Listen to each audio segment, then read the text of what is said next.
Colour केला, खूप मजा आली. मुळात आम्ही छान रिहर्सल केली. खूप एक्साइटमेंट आहे खरं तर आजपर्यंत. ऐक बाबा कशाला मारतो बाबांच्या मार बरं सेम बरोबर किती ताकद आहे तुला दाखव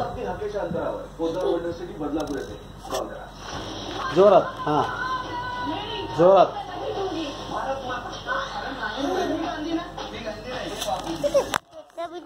चालू आहे का थांब